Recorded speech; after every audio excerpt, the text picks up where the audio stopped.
सभी। Hello students, all of you, कैसे हैं आप सभी? मैं अच्छी हूँ। तो आज हम पढ़ने वाले हैं ग्राफिकल प्रेजेंटेशन ऑफ मोशन। पिछली वीडियो में हमने क्या पढ़ा था? रेस्ट पढ़ लिया था, मोशन पढ़ लिया था, डिस्टेंस डिस्प्लेसमेंट पढ़ ली थी, फिजिकल क्वांटिटीज पढ़ ली थी और कुछ और टॉपिक्स हमने क्लियर कर लिए थे। तो आज हम क्या पढ़ने वाले हैं? ग्राफिकल रिप्रेजेंटेशन पढ़ने वाले हैं मोशन की। ठीक है, तो सबसे पहले कौन सा ग्राफ आता है? ग्राफ सबसे पहले तो ये कौन सा ग्राफ है? डिस्टेंस टाइम ग्राफ है। ठीक है, ये डिस्टेंस और टाइम का ग्राफ है। तो डिस्टेंस टाइम किसका फॉर्मूला होता है? स्पीड का। आपको कहीं पे भी ग्राफ में ये ऐसे लाइन, ये स्लोप दिख जाए, ऐसा स्लोप सा दिख जाए तो समझ जाना है क्या है, किस चीज को दर्शा रहा है, ये स्पीड को। जहां पर भी आपको ये स्लोप दिख जाए, स्लोप, तो समझ जाना है कि वहां ये क्या दिखा रहा है? स्पीड दिखा रहा है डिस्टेंस टाइम ग्राफ में। ठीक है, और एक चीज होती है जैसे कि इतनी बात से क्लियर हुई, जहां पर भी स्लोप आ जाता है वो क्या है? डिस्टेंस टाइम ग्राफ में, तो वो क्या है? स्पीड को डिनोट कर रहा है। ठीक है, उसके बाद ऐसे एक लाइन आ गई। ठीक है, तो इसको बतानी है कि स्पीड कौन सी ज्यादा तेज है। ठीक है, तो सिंपल सी बात है, जो ज्यादा ऊपर की तरफ होगा ना, जिसकी ज्यादा, जो लाइन ज्यादा ऊपर की तरफ होगी तो क्या है? उसकी स्पीड क्या है? तेज है। तो इन दोनों में से ऑब्वियस सी बात है, कौन सी स्पीड तेज है? इसमें लाइन की स्पीड तेज है। ठीक है, मान लो एक और है, तो इसको कौन सा लाइन से स्पीड तेज है? फर्स्ट, सेकंड और फिर थर्ड। क्लियर होगी सभी को ये बात? जितनी ज्यादा लाइन ऊपर होगी, जितनी ज्यादा लाइन ऊपर की तरफ होगी, वो क्या, उसकी स्पीड क्या होगी? उतनी ही तेज होगी। ठीक है, और जितनी ज्यादा लाइन नीचे की तरफ होगी, उसकी स्पीड उतनी ही कम होगी। ठीक है, आगे सभी को बात समझ में? तो जब भी आपको डिस्टेंस टाइम ग्राफ में जब भी आपको ये लाइन सीधी दिख जाए, बिल्कुल सीधी लाइन दिख जाए, तो क्या है? स्पीड क्या है? जब भी सीधी लाइन दिख जाए तो स्पीड क्या है वहां पे? ऑब्वियस सी बात है, कांस्टेंट है। स्पीड क्या है? कांस्टेंट है, यूनिफॉर्म मोशन है। जब भी आपको डिस्टेंस टाइम ग्राफ में सीधी लाइन दिख जाए तो समझ जाना है कि आपकी स्पीड क्या है? कांस्टेंट है, यूनिफॉर्म मोशन है। ठीक है, एक बार से वो क्लियर हुई। उसके बाद आपको मैंने बताया था, आपको एक क्वेश्चन का आंसर देना मुझे। इन तीनों लाइंस में से किसकी स्पीड सबसे ज्यादा है? कौन सी लाइन सबसे ज्यादा उठी हुई है यहाँ पे? फर्स्ट लाइन, ऑब्वियस बात है, फर्स्ट लाइन इसकी स्पीड सबसे ज्यादा है। फर्स्ट नंबर पे इसकी स्पीड है, सेकंड नंबर पे इसकी स्पीड है, थर्ड नंबर पे इसकी स्पीड है। इतनी बात सभी को क्लियर हुई? जो लाइन जितनी ज्यादा उठी हुई होगी उसकी स्पीड उतनी ज्यादा क्या होगी? तेज होगी। ठीक, उसकी स्पीड उतनी ज्यादा होगी। ठीक है, और जब भी आपको लाइन सीधी दिख जाए, सीधी लाइन दिख जाए, तो स्पीड क्या है? कांस्टेंट है। स्पीड क्या समझ लेना? कांस्टेंट है। ठीक है, इतनी बात सभी को क्लियर हुई?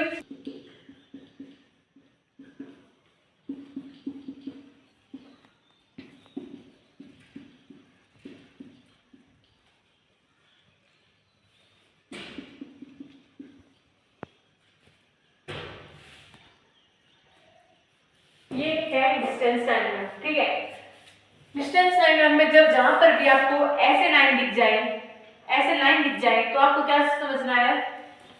जब भी लाइन सीधी आ जाए तो स्पीड क्या होती है? कांस्टेंट होती है, कांस्टेंट होती है। तो आप बताना, अब इस लाइन की स्पीड कांस्टेंट है क्या? इस लाइन की स्पीड कांस्टेंट है? नहीं, ऑब्वियस बात नहीं है, क्योंकि ये जो लाइन है ये टेढ़ी मेढ़ी है। तो मतलब क्या हो रहा है? स्पीड चेंज हो रही है। ठीक है, स्पीड चेंज हो रही है। यहाँ पे क्या है? नॉन यूनिफॉर्म मोशन है, नॉन यूनिफॉर्म मोशन है। ठीक है, नॉन यूनिफॉर्म मोशन है और स्पीड चेंज हो रही है, तो क्या हो रहा है? एक्सेलरेशन जीरो नहीं है। अगर मान लो ये जो लाइन है एक सीधी है, तो क्या है? एक्सेलरेशन क्या होगी? जीरो होगी, क्योंकि स्पीड है वो कांस्टेंट है। तो यहाँ पे क्या है? एक्सेलरेशन क्या है? जीरो। बट यहाँ पे स्पीड क्या है? चेंज हो रही है लगातार, तो यहाँ पे एक्सेलरेशन क्या है? जीरो नहीं है। ठीक है, इतनी बात से क्लियर हुई? उसके बाद आता है वेलोसिटी टाइम ग्राफ। उसके बाद आता है velocity time graph.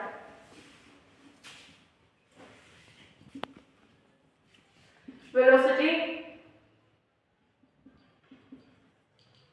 Time graph. ठीक है, वेलोसिटी टाइम ग्राफ में ये जो लाइन होती है ना, वेलोसिटी टाइम ग्राफ में ये जो लाइन होती है, पता है किसको दर्शाती है?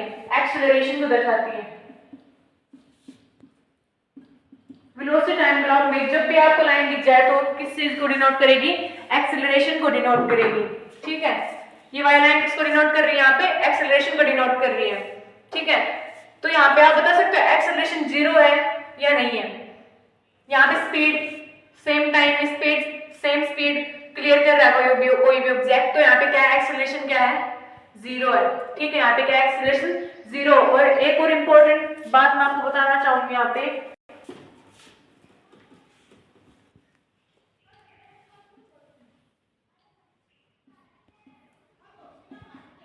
डिस्टेंस टाइम ग्राफ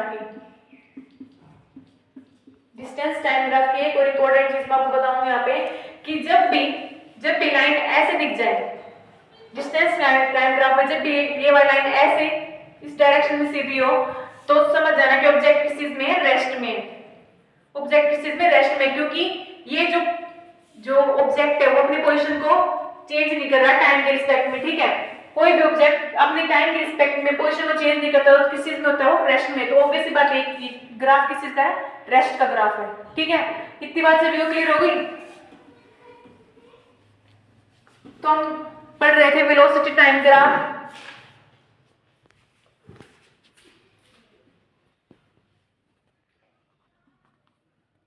जो वेलोसिटी टाइम ग्राफ के अंदर का ये वाला जो एरिया होता है ना, ये वाला जो एरिया है, ये हमेशा क्या होती है, डिस्प्लेसमेंट होती है। ये क्या होती है, हमेशा डिस्प्लेसमेंट होती है। और जो लाइन होती है वो किस चीज को दर्शाती है, किस चीज को डिनोट करती है, हमेशा एक्सेलरेशन को डिनोट करती है। इस बात को हमेशा याद रखना, इस बात पे क्वेश्चन भी आते हैं। एक्सेलरेशन, ये जो वेलोसिटी टाइम ग्राफ में क्या डिनोट, वेलोसिटी टाइम ग्राफ को जो लाइन होती है वो किसको डिनोट करती है, एक्सेलरेशन को डिनोट करती है। ये इंपॉर्टेंट टॉपिक, आप सबको ये बात याद रखनी होगी, ठीक है। मान लो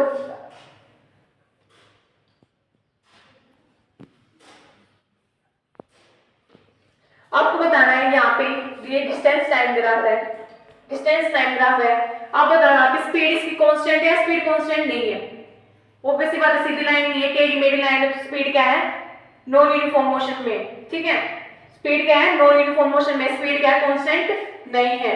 स्पीड क्या है, कांस्टेंट नहीं है, कांस्टेंट नहीं है स्पीड, ठीक है। इतनी बात से भी क्लियर हो गई। उसके बाद पढ़ेंगे अब हम 3 इक्वेशन ऑफ मोशन, ठीक है। अब हम पढ़ रहे हैं इक्वेशंस ऑफ मोशन। तो इक्वेशंस ऑफ मोशन में आपको डरने की कोई जरूरत नहीं है, मैं आपको अच्छे से समझा दूंगी। यहाँ पे equation of motion, first equation of motion क्या होती है, v इज इक्वल है u plus at। First equation of motion है v इज इक्वल है u प्लस at, ठीक है। तो इसको हम डिराइव करके देखते हैं फर्स्ट इक्वेशन को। फर्स्ट इक्वेशन को डिराइव करते हैं यहाँ पे। तो सबसे पहले तो आप मेरे को बताओ कि एक्सेलरेशन का फॉर्मूला क्या होता है। एक्सेलरेशन का फॉर्मूला होता है v माइनस यू अपॉन में t, यही होता होगा। एक्सेलरेशन का फॉर्मूला है v minus you upon t, तो इस t को मैं इधर ले जाऊं, at इज इक्वल है v माइनस यू। इतनी बात सभी को समझ में, यहाँ पे डिवाइड में t था तो यहाँ पे आके मल्टीप्लाई में हो गया, at is equal v minus you.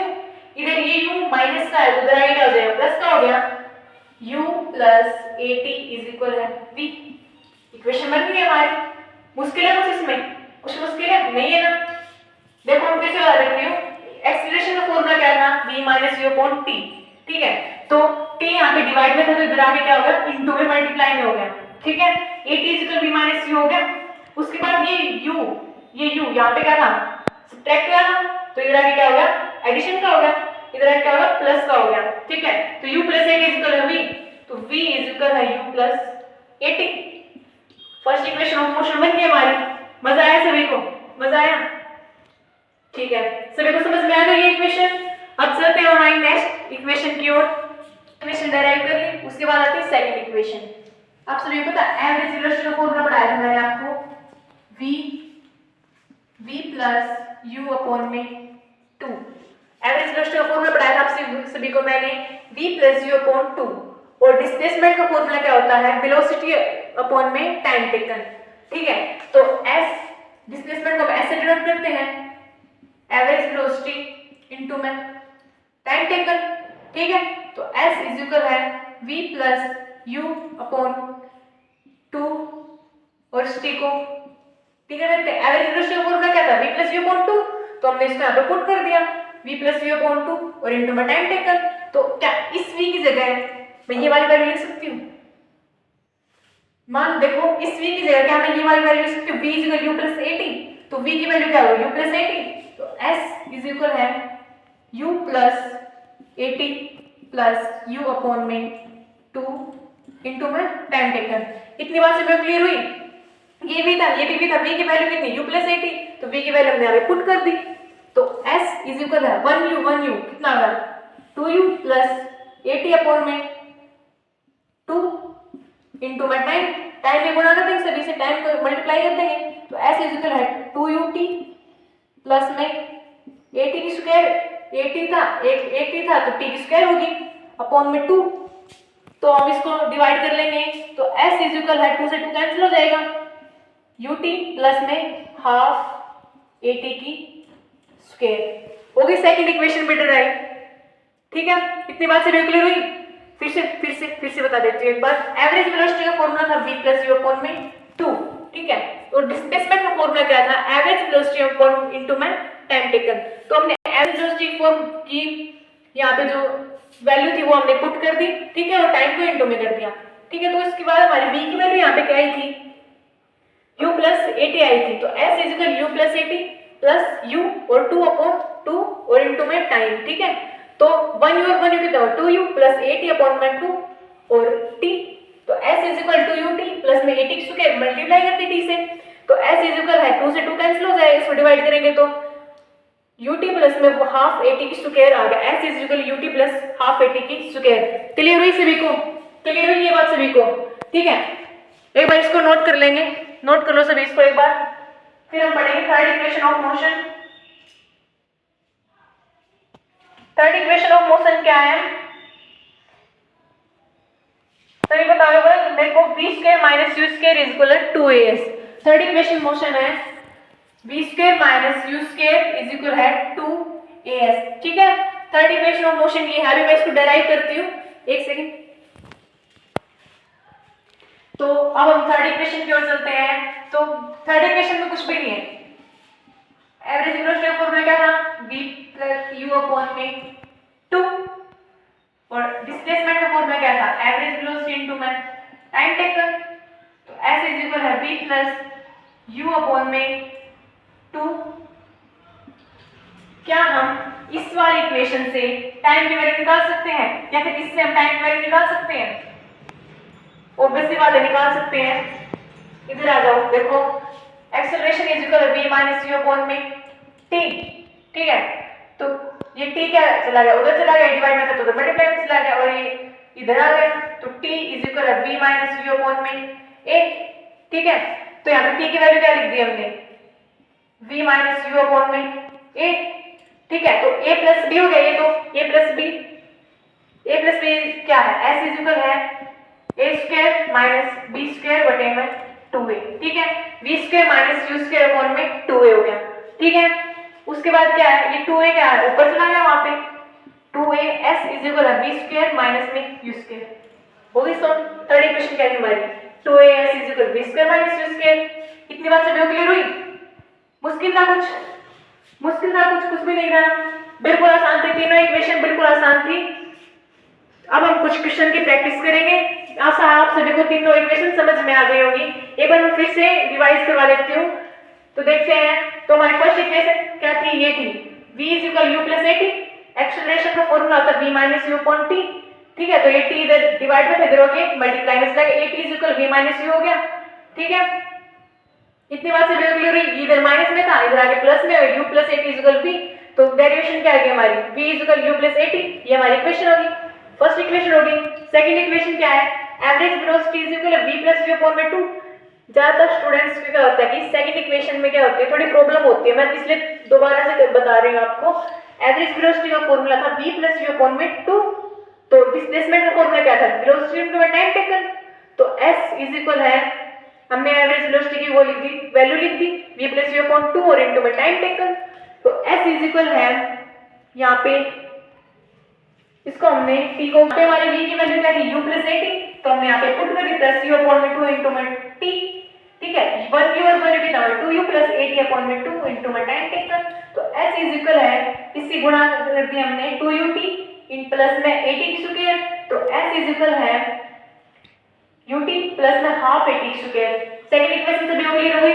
उसके बाद थर्ड इक्वेशन, एवरेज वेलोसिटी का फॉर्मूला क्या था, v प्लस v अपॉन में 2, तो s इज इक्वल है डिस्प्लेसमेंट का फॉर्मूला था average velocity into time taken, ठीक है। तो एवरेज वेलोसिटी की हमने वैल्यू लिख दी और फिर टाइम की वैल्यू हमने क्या निकाली थी, टाइम को एक्सेलरेशन का फॉर्मूला था v minus v upon t, तो t इधर चला गया, a इधर आ गया, तो टाइम की वैल्यू कितनी होगी, v माइनस v अपॉन में a, तो यहाँ पे हमने पुट कर दिया, तो ये क्या हो गया, a प्लस b और a माइनस b हो गया। तो a प्लस b और a माइनस b को हम कैसे लिखते हैं, a square minus b square, a square minus b square upon में 2a, यहाँ पे a था ये 2 था, तो इनकी गुणा कर दिया हमने, मल्टीप्लाई कर दिया, तो 2a हो गया। तो s is equal b square minus u square upon में 2a इधर डिवाइड में था उधर आके मल्टीप्लाई में हो गया, 2a s is equal b square minus u square. मजा आया सभी को, होगी इक्वेशंस क्लियर। उसके बाद हम कुछ क्वेश्चंस की प्रैक्टिस करेंगे, तो स्टार्ट करते हैं हमारे क्वेश्चंस को। फर्स्ट क्वेश्चन भाई, ठीक है, इसमें क्या कहता है, a person covered first 11 kilometre in 60 minutes।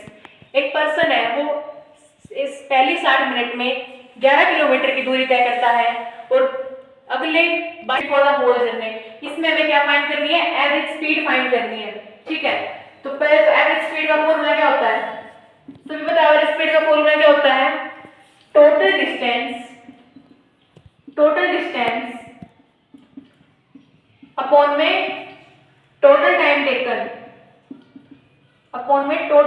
Taken, ठीक है। तो टोटल डिस्टेंस कितना है पे 11 प्लस में 22 कितना हो गया, 11 plus 22 is equal 33 kilometre, 33 kilometre हो गया। तो एवरेज स्पीड इज इक्वल है 33 अपॉन में टोटल टाइम कितना है, ये किलोमीटर में है तो किलोमीटर पर आवर होता है, ठीक है। तो 60 मिनट मतलब 1 आवर प्लस में 30 मिनट मतलब हाफ आवर 0.5 आवर, ठीक है।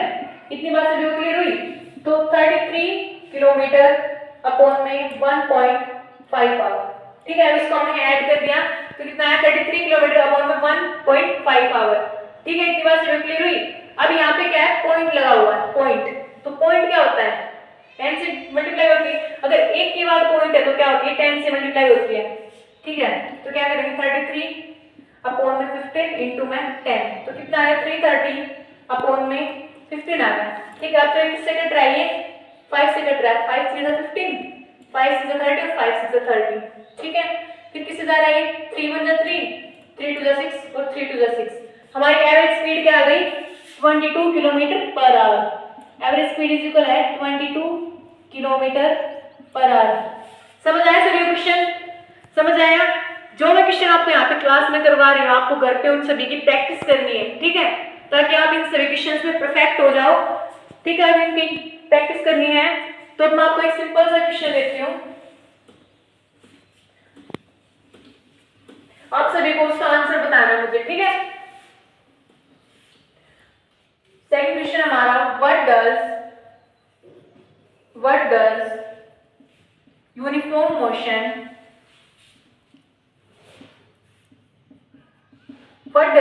Motion mean. यूनिफॉर्म मोशन से क्या मतलब है, बता सकता है कोई, ऑब्वियस सी बात है, कांस्टेंट स्पीड। यूनिफॉर्म मोशन से क्या मतलब है, कांस्टेंट स्पीड, ठीक है। ये इसका आंसर हो गया, कांस्टेंट स्पीड इसका आंसर हो गया, ठीक है। आया समझ में सभी को। उसके बाद हम एक एक्सेलरेशन का क्वेश्चन करेंगे।